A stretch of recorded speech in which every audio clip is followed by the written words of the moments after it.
నమస్కారం పీసీఎన్ వార్తలకు స్వాగతం. వార్తల్లోని ముఖ్యాంశాలు.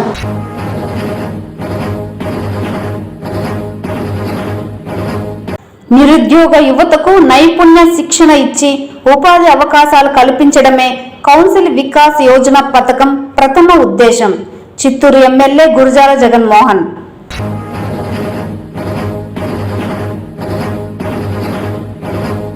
ప్రజా సమస్యల పరిష్కార వేదికలో భాగంగా అందే ఫిర్యాదులను సకాలంలో పరిష్కరించే విధంగా అధికార యంత్రాంగం చర్యలు చేపట్టాలి. జిల్లా కలెక్టర్ సుమిత్ కుమార్.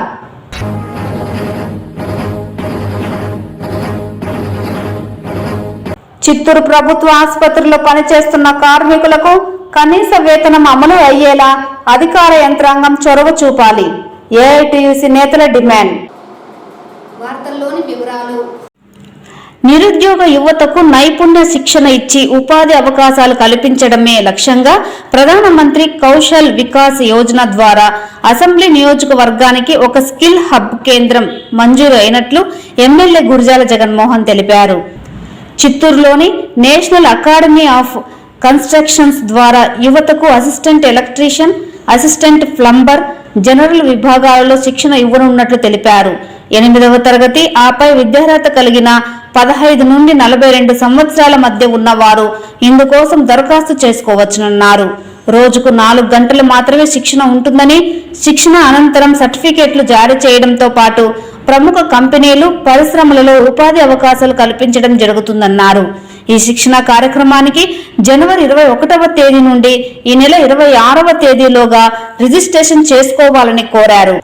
రిజిస్ట్రేషన్ కోసం ఎన్ఏసి స్కిల్ హబ్ శిక్షణ కేంద్రం ఇరువారం, చిత్తూరు కేంద్రంలో ఏర్పాటు చేసిన ఫోన్ నెంబర్లు 9989245224, 9000881066, 9966489502కు సంప్రదించాలని కోరారు.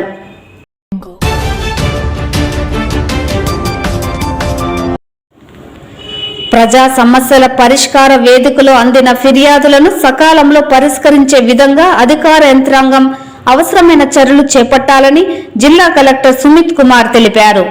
సోమవారం జిల్లా కలెక్టర్ కార్యాలయంలో ప్రజా సమస్యల పరిష్కార వేదిక కార్యక్రమాన్ని నిర్వహించారు. ఈ సందర్భంగా సమస్యలు పరిష్కరించాలని కోరుతూ భారీ ఎత్తున జిల్లా కలెక్టర్ కార్యాలయానికి అర్జీదారులు చేరుకొని జిల్లా కలెక్టర్కు వినతి పత్రాలను అందజేశారు. అనంతరం జిల్లా కలెక్టర్ మాట్లాడుతూ ప్రతి సోమవారం నిర్వహించే పీజీఆర్ఎస్ కార్యక్రమంలో భాగంగా అందిన ఫిర్యాదులను క్షుణ్ణంగా పరిశీలించి అర్జీదారులకు న్యాయం జరిగే విధంగా తగు చర్యలు చేపట్టాలని అధికారులకు ఆదేశాలు జారీ చేశారు.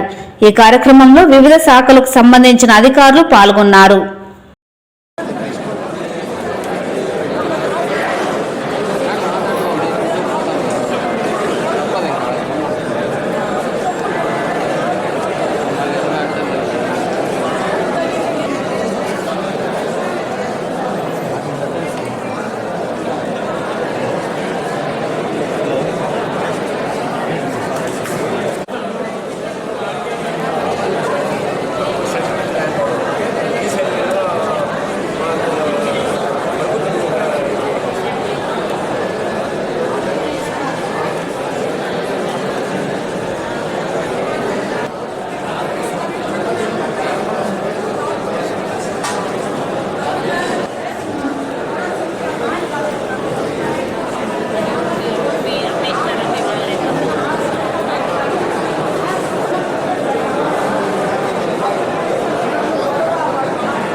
చిత్తూరు జిల్లా కోర్టులో మీడియేషన్ శిక్షణ తరగతులను first additional district judge Ramesh ప్రారంభించారు. ఈ సందర్భంగా ఆయన మాట్లాడుతూ 29 మంది జడ్జీలు, 4 స్వచ్ఛంద సంస్థల ప్రతినిధులు పాల్గొన్నారని, వీరికి శిక్షణ ఇచ్చి తద్వారా కోర్టు నుంచి రెఫర్ కేసులను సామరస్యంగా పరిష్కరించడం జరుగుతుందన్నారు. తద్వారా లిటిగేషన్ తగ్గించి పెండింగ్ కేసుల పరిష్కారానికి కృషి చేస్తామన్నారు. ఈ శిక్షణ తరగతులు 20వ తేదీ నుంచి 25వ తేదీ వరకు 40 గంటల పాటు జరుగుతుందని, ఈ శిక్షణ కార్యక్రమాన్ని అందరూ సద్వినియోగం చేసుకోవాలన్నారు. ఈ కార్యక్రమంలో రీసోర్స్ పర్సన్లు తమిళనాడుకు చెందిన Ratna Tara, Satyarao, first additional district judge Ramesh, DLSA కార్యదర్శి భారతి, న్యాయవాదులు, స్వచ్ఛంద సేవకులు పాల్గొన్నారు.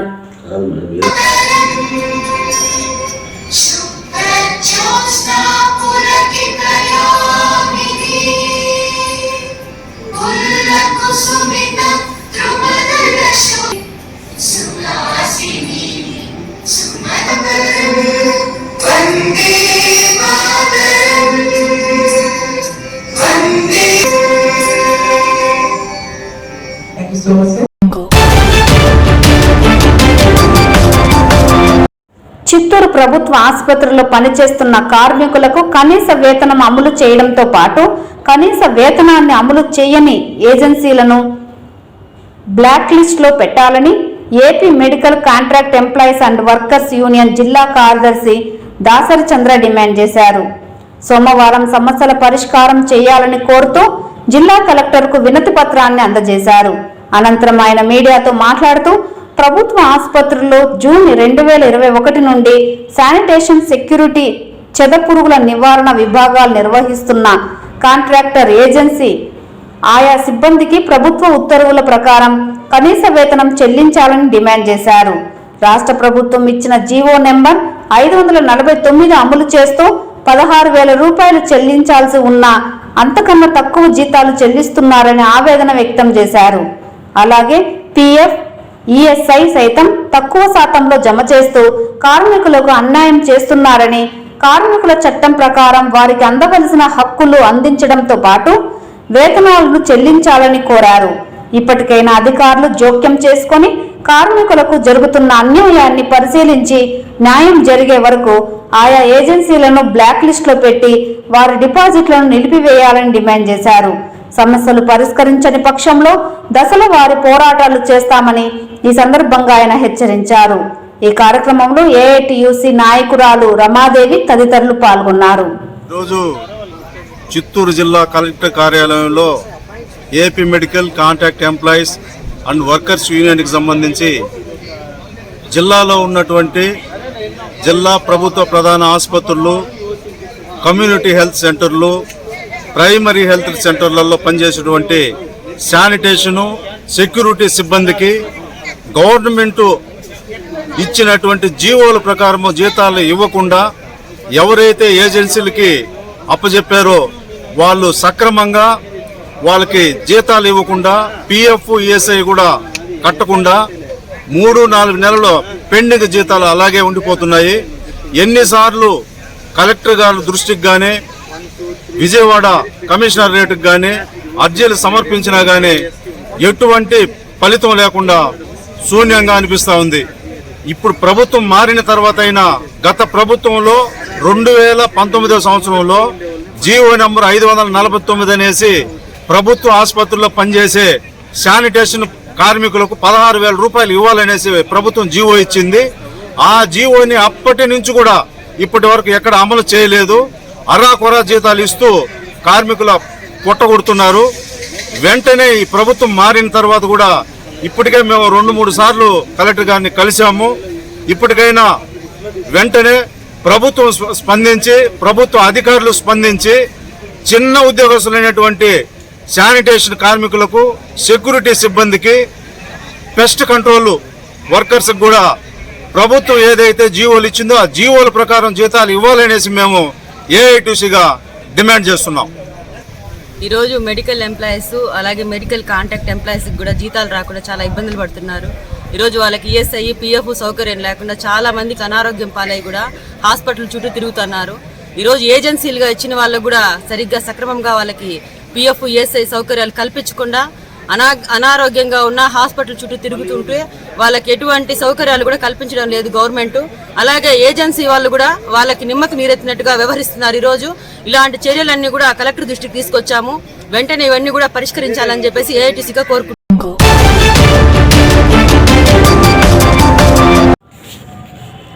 తమ బతుకు తెరువు కోసం దుకాణాలు ఏర్పాటు చేసుకుని జీవనం సాగిస్తున్నామని, అయితే తమకు ప్రత్యామ్నాయ ఏర్పాటు చేయకుండా చిత్తూరు హైరోడ్డు విస్తరణ పనులను నగరపాలక శాఖ అధికారులు ప్రారంభించడం బాధాకరమని, హైరోడ్డు విస్తరణ పరిధిలో దుకాణాలు ఏర్పాటు చేసుకున్న యజమానులు ఆవేదన వ్యక్తం చేశారు. తమకు ప్రత్యామ్నాయ దుకాణాలు కల్పించి హైరోడ్డు విస్తరణ పనులు చేపట్టాలని దుకాణదారులు చిత్తూరు జిల్లా కలెక్టర్కు సోమవారం వినతి పత్రాన్ని సమర్పించారు. జిల్లా కేంద్రమైన చిత్తూరు హైరోడ్డు ప్రక్కన ఎండోమెంట్ భూమిలో సుమారు 70 సంవత్సరాలుగా 16 మంది దుకాణాలు ఏర్పాటు చేసుకుని జీవనం సాగిస్తున్నామని, అయితే నగరపాలక శాఖ అధికారులు ఉన్న ఫలంగా ఖాళీ చేసి వెళ్లిపోవాలని ఆదేశాలు జారీ చేసినట్లు తెలిపారు. దీంతో తాము కుటుంబ పోషణ బరువై రోడ్డుపైకి వస్తామని, ప్రత్యామ్నాయం కల్పించి తమ దుకాణాలను స్వాధీనం చేసుకోవచ్చునని అన్నారు. 2027 వరకు తమకు అగ్రిమెంట్ ఉందని, ఈ మేరకు ప్రతి అంగడిపై సుమారు 10 నుండి 20 లక్షల వరకు రుణాలు పొంది ఉన్నామని, ఉన్న ఫలంగా ఖాళీ చేస్తే తాము బతుకు తెరువు కోల్పోతామని ఆవేదన వ్యక్తం చేశారు. అధికార యంత్రాంగం స్పందించి తమకు ప్రత్యామ్నాయ దుకాణాలను ఏర్పాటు చేసి ఇవ్వాలని కోరారు. ఉండే వాళ్ళు ఉన్నారు అక్కడ చాలా షాప్ వాళ్ళు. అందుకోసం మాకు ఆ షాపులని తొలగించేటప్పుడు మాకు వెనకాల ప్లేస్ ఉంది, ఆ ఎండోమెంట్దే ఉంది కాబట్టి, వేరే ప్లేస్ లేదు కాబట్టి ఎండోమెంట్దే ప్లేస్ ఉంది. దాన్ని మాకు కట్టించినా ఓకే, లేదు మమ్మల్ని కట్టుకోమన్నా దానికి వాళ్ళ దగ్గర రెంట్లో తగ్గించుకునేలాగా మాట్లాడుకుంటే మాకు ఇబ్బంది ఏం లేదు. మాకు న్యాయం చేసి ముందుకు వెళ్ళాలి. మమ్మల్ని కొట్టేసి రోడ్లో వేసేస్తాము, మీరంతా ఖాళీ చేసుకోండి. బంక్ అంగడి అయితే రోడ్ లేదు. మాకు ఒక్కొక్కరికి 10 లక్షల నుండి 20 లక్షల అప్పులు ఉన్నాయి, చాలా కమిట్మెంట్ ఉన్నాయి. మేము అయితే రోడ్లో వేసేస్తాము, మేము ఇప్పుడే ఖాళీ చేపిస్తామంటే మున్సిపాలిటీ సిబ్బంది ఒకే భయపెట్టిస్తూ ఉన్నారు. ఎట్లా భయపెట్టిస్తూ ఉంటారంటే వాళ్ళు ఒకలాగా హరాస్మెంట్ చేస్తూ ఉన్నారు, మెంటల్లీ హరాస్మెంట్ చేస్తూ ఉన్నారు. మాకు ఇది న్యాయం చేయాలా, తప్పకుండా న్యాయం చేయాలా. ఇవి జీవన పోరాటంలాగా అయిపోయింది. మానవతా దృక్పథంతో ఆలోచించాలి కలెక్టర్ కానీ, మున్సిపాలిటీ కమిషనర్ కానీ. వీళ్ళు అదేం ఆలోచించడం లేదు. వాళ్ళకి ఏదో హక్కులు ఉన్నాయి. మేము రోడ్డు వైడింగ్, మేము రోడ్డుకి ఏమీ అభ్యంతరం లేదు, మాకు రోడ్డు కావాలి, ఇంకా వెడల్పు చేయమని మేము అడుగుతున్నాం. అన్ని కొట్టేటప్పుడు రండి, మా పైకి ఎందుకు వస్తున్నారో అది అర్థం కాలేదు. ఎండోమెంట్ ప్రాపర్టీ ఎక్కడ పోదు, గవర్నమెంట్ ఇది ఎప్పటికైనా కొట్టచ్చు, ఎవరు అబ్జెక్షన్ చెప్పరు. కానీ మా పైకి ఎందుకు వస్తాను? ఉండేదంతా కొట్టుకొని క్లియర్ చేసుకొని వస్తే మేము రెడీగా ఉంటాము. అదేదో అది వదిలేస్తే మాదే కొట్టేస్తాము అంటే అది ఇబ్బందిగా ఉంది. మధ్యలో ఉండే కొట్టాలని ఆలోచిస్తూ ఉన్నారు. అది చాలా అప్పులు ఉన్నాయి, ఒక్కొక్కరికి 10 నుండి 20 లక్షల దాకా అప్పులు ఉన్నాయి. అవేనా నష్టపరిహారం ఇస్తే ఇవి ఎలాంటి ఇబ్బంది లేదు. అది ఏమి ఇవ్వరు. మేము మా జీవనం మేము దాంట్లో చేస్తూ ఉంటే మమ్మల్ని వచ్చి అరెస్ట్ చేయడం మంచి పద్ధతి కాదు. కమిషనర్ ఆలోచించాలి, కలెక్టర్ గారికి మేము విన్నపించుకున్నాము, లెటర్ ఇచ్చున్నాము. మాకు దయచేసి మానవతా దృక్పథంతో మాకు వెనకాల ప్లేస్ కేటాయించి ఆ తర్వాత ముందుకు పోవాలని మేము కోరుకుంటాము.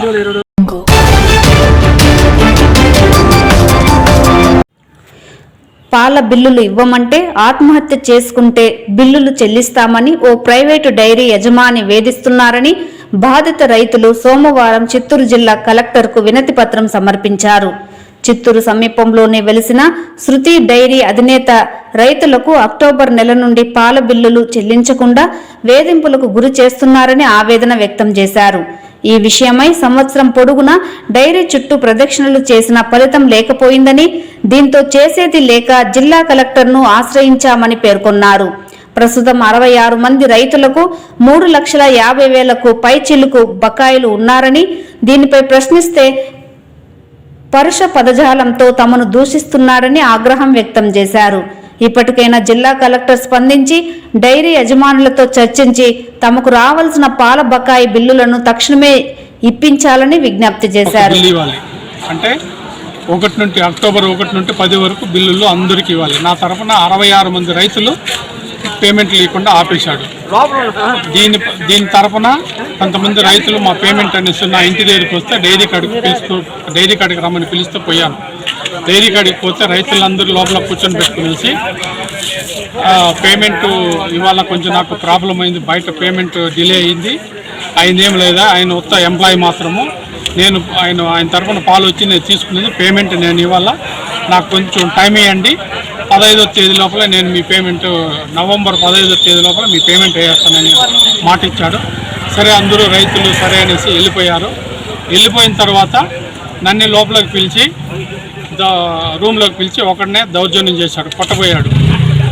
దారమిస్తాను, ఊరేసుకుని సావురా నా కొడుక, ఇక్కడే నువ్వు చదివితే నాకేమి, ఇక్కడే సావు అటన్నీ నన్ను చేయి చేసుకునే ప్రయత్నం చేసి ఆయన జోబులో ఉంటే పిస్టోల్ తీశాడు. కన్నాయిరెడ్డి, శృతి డైరీ ఓనర్ కన్నాయిరెడ్డి. ఆయన ఫోన్ నెంబర్ 944022288. ఆయన నన్ను చాలా దౌర్జన్యం చేశాడు రూమ్లో వేసుకుని. నేను భయపడి సారీ చెప్పేసి నేను బయట వచ్చేసాను. నేనేం తప్పు చేయలేదు, నేను పాలు తెచ్చాను, నా తరఫున రైతులు నన్ను ఇబ్బంది పెడుతున్నారు. పేమెంట్ రైతులతో కూడా డైరీ పోయి దానివల్ల నువ్వు రోజు రైతులను డైరీ తొడుపుకొచ్చి నన్ను ఇచ్చేస్తున్నావు అనే ఉద్దేశంతో నన్ను చాలా దౌర్జన్యం చేశాడు. రూమ్లు వేసుకుని సంపుతాను, నా కొడుకు ఏం చేస్తావు, ఎవరికి చెప్పుకుంటావు చెప్పుకున్నాడు. నేను భయపడి బయట వచ్చేసాను. ఆ దెబ్బతో నాకు హెల్త్ ప్రాబ్లం అయింది. హెల్త్ ప్రాబ్లం అయిందంటే నేను చెన్నైలో అడ్మిట్లో ఉండి కూడా ఆ బెడ్ మీద నుండి నా ప్రాబ్లం అంతా ఆయనకు వాట్సాప్లో సెండ్ చేశాను. చూశాడు కానీ ఇంతవరకు రిక్వెస్ట్ లేదు. నాకు 45,000 జీతం రావాలి, ప్లస్ నా తరఫున 66 మంది రైతులకి 3,57,000 పేమెంట్ రావాలి. నేను వాస్తవం చెప్పాలంటే నా చాలా హెల్త్ ఇష్యూతో ఉన్నాను. నేను తెలియని రైతులు నన్ను ఫోన్ చేసి చాలా ఇబ్బంది పడుతున్నారు. గౌరవనీయులు కలెక్టరు నాకు న్యాయం చేసి నా తరఫున వచ్చిన రైతులకు పేమెంట్ ఇప్పించాలని పదే పదే కోరుకుంటున్నాను.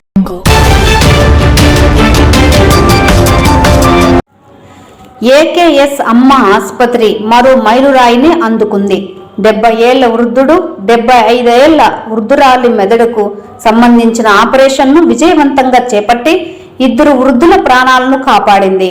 ఈ సందర్భంగా డాక్టర్లు కళ్యాణ్, అశోక్ మీడియాతో మాట్లాడారు. రక్తపోటు కారణంగా ఏర్పడిన 2 రకాల కణితిని 75 ఏళ్ల వృద్ధురాలు అయిన వసంతమ్మకు తొలగించినట్లు పేర్కొన్నారు. ప్రాణాంతకరమైన ఆపరేషన్ అయినప్పటికీ బాధిత కుటుంబ సభ్యులు ఇచ్చిన ప్రోత్సాహంతో మెదడులో ఉన్న 2 రకాల కణితిని తొలగించినట్లు పేర్కొన్నారు. ఇలాంటి ఆపరేషన్లు కేవలం మహానగరాలలోనే సూపర్ మల్టీ స్పెషాలిటీ ఆసుపత్రుల్లో మాత్రమే జరిగేవని, అయితే ఏకేఎస్ అమ్మ ఆసుపత్రిని ప్రారంభమైన నాటి నుంచి ఇలాంటి హై రిస్క్ ఆపరేషన్లు తరచుగా చేస్తూ విజయం సాధిస్తున్నట్లు తెలిపారు. 75 ఏళ్ల వృద్ధురాలు 70 ఏళ్ల వృద్ధుడి ప్రాణాలు కాపాడడం సంతోషంగా ఉందన్నారు. అనంతరం ఆపరేషన్ చేయించుకున్న వృద్ధురాలు వసంతమ్మ మీడియాతో మాట్లాడారు. తాను ప్రాణాంతకమైన పరిస్థితుల్లో ఆసుపత్రిలో చేరినట్లు వాపోయారు. బతకడం కష్టమని భావించిన సమయంలో ప్రముఖ neuro surgeon doctor Kalyan Kumar high risk తీసుకొని ఆపరేషన్ చేసి తనకు పునర్జన్మ ఇచ్చినట్లు తెలిపారు. ఈ సందర్భంగా ఆసుపత్రి యాజమాన్యానికి బాధిత కుటుంబ సభ్యులు కృతజ్ఞతలు ప్రకటించారు. పాత్రికేయ మిత్రులందరికీ విషెస్. మీరందరూ ఈ టైం ఇచ్చి మా హాస్పిటల్కి వచ్చినందుకు చాలా థ్యాంక్స్ అనమాట. సో మెయిన్ ఈ ప్రెస్ మీట్ పెట్టడానికి కారణం ఏంటంటే మన చిత్తూరులో ఇంతకుముందు ఎప్పుడు అవన్నీ రేర్ సర్జరీ యొక్క ముఖ్య ఉద్దేశం ఏంటి అంటే 1 వీక్ బ్యాక్ మన హాస్పిటల్లో రేర్ సర్జరీ అయింది. That is brain surgery with 2 సైడ్లో ఆపరేషన్ చేసాము. మెదడుకి 2 వైపులో ఆపరేషన్ చేశాము. అది క్రానిక్ ఎస్డిహెచ్ అంటాం అన్నమాట. 2 వైపులో మెదడులో రక్తం గడ్డలు ఫామ్ అయ్యేసి మెదడులో రక్తం గడ్డలు మెదడుని ప్రెస్ చేసి ప్రెషర్ వల్ల మనిషి మత్తుగా అయిపోతారు అంటే డౌన్ అయిపోతారు. అంటే పేషెంట్ 75 ఏళ్ళ ముసలావిడ presented with unconscious state. So MRI చేసిన తర్వాత మెదడులో పెద్ద పెద్ద రక్తం గడ్డలు ఉన్నాయి కాబట్టి ఆపరేషన్ తీసుకున్నాం అన్నమాట.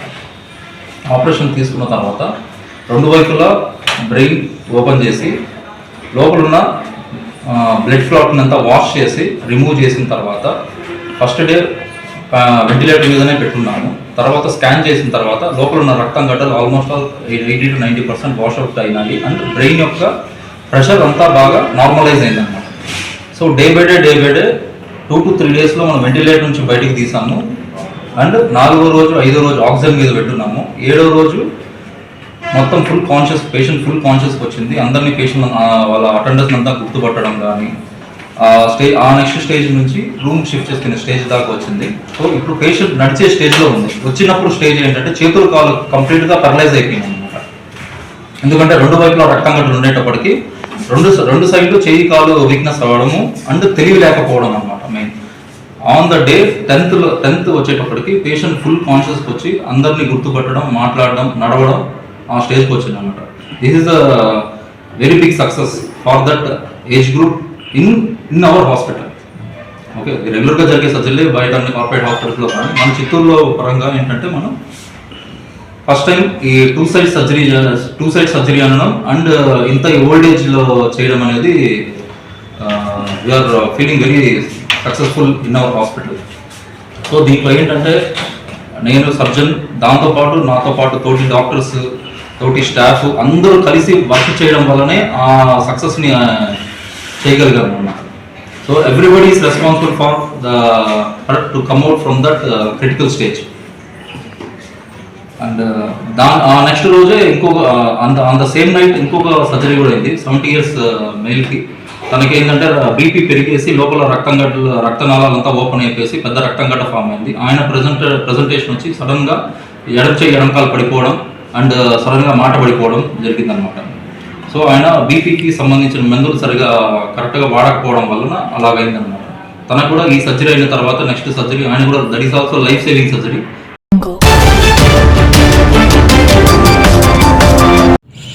దేవాలయాల భూములు కాపాడడంలో దేవాదాయ ధర్మాదాయ అధికారులు విఫలమవుతున్నారని మండల కేంద్రమైన తవనంపల్లి గ్రామస్తులు ఆరోపించారు. ప్రజా సమస్యల పరిష్కార వేదిక కార్యక్రమం జిల్లా కలెక్టర్ కార్యాలయంలో కలెక్టర్ సుమిత్ కుమార్ ఆధ్వర్యంలో జరిగింది. ఈ కార్యక్రమానికి తవనంపల్లి గ్రామానికి చెందిన దామోదరం హాజరై వినతి పత్రం సమర్పించారు. ఈ సందర్భంగా మీడియాతో మాట్లాడుతూ మండల కేంద్రమైన తవనంపల్లిలోని కాల భైరవేశ్వర స్వామి ఆలయం, అదే గ్రామంలో వెలిసిన శ్రీ కోదండ రామస్వామి ఆలయానికి సంబంధించి తాను 1 ఎకరా భూమిని స్వామి వారికి అప్పగిస్తే కొంతమంది దాన్ని ఆక్రమించుకొని కబ్జా చేస్తున్నారని, భూమిని అధికార యంత్రాంగం కాపాడాలని కోరారు. అలాగే మండల కేంద్రమైన తవనంపల్లిలోని కొన్ని దేవాదాయ భూములు అన్యాక్రాంతం అవుతున్నాయని, ఇదే విషయంపై దేవాదాయ శాఖకు ఫిర్యాదులు చేసినా పట్టించుకోకపోవడంతో జిల్లా కలెక్టర్ను కలిసి దేవాలయాలకు తాము దానం చేసిన భూములను కాపాడాలని వినతి పత్రాన్ని అందజేసినట్లు స్పష్టం చేశారు. జిల్లా కలెక్టర్ స్పందించి కబ్జాదారులపై కఠిన చర్యలు తీసుకోవాలని కోరారు. కొంతమంది అన్యకృతంగా దేవుడి ల్యాండ్ను కూడా పట్టా చేసుకోవాలని, కబ్జాదారులు చేసుకోవాలని చూస్తున్నారు. 531/1 శ్రీ కాలభైరేశ్వర స్వామి దేవస్థానం ల్యాండ్ అది కబ్జా చేసుకోవాలని చూస్తున్నారు. కాబట్టి దీన్నే మాకు గుడికి ఉన్నటువంటి ప్రాపర్టీని గుడికే రావాలనేసి మేము కలెక్టర్ గారికి అర్జీ ఇవ్వడం జరిగింది. ఇప్పుడు స్పందనలో ఇది ఎలాగైనా మన గుడి మాన్యాలు ఎక్కడ ఉన్నా ఇది అన్యకృతంగా పోకుండా కాపాడుకోవాలనేసి మేము ఇంత దూరం వచ్చినాము.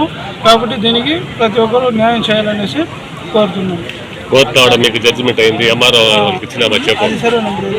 ఇదే ల్యాండ్ని శ్రీ కోదండరామస్వామి దేవస్థానానికి ఆయన దామోదరం అనే అన్న వచ్చి శ్రీ కోదండరామస్వామి తవనంపల్లి దేవస్థానానికి రాసిచ్చినారు.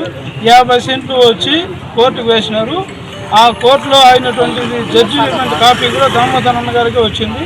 ఆ జడ్జిమెంట్ కాపీ కూడా ఎంఆర్ఓ గారికి ఇచ్చి దాన్ని చూడమని చెప్పాము. ఇంతవరకు వాళ్ళు ఏం పట్టించుకోవడం లేదు. కావున ఇక్కడ మన కలెక్టర్ గారి దగ్గరికి వచ్చి అర్జీ ఇవ్వడం జరిగింది. ఈరోజు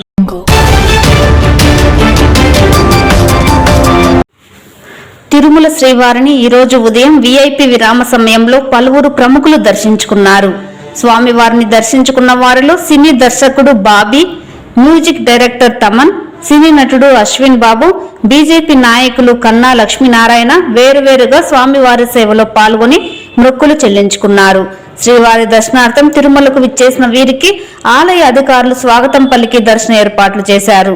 అనంతరం రంగనాథ మండపంలో వేద పండితులు వేద ఆశీర్వచనం చేసి స్వామివారి తీర్థ ప్రసాదాలను అందజేశారు.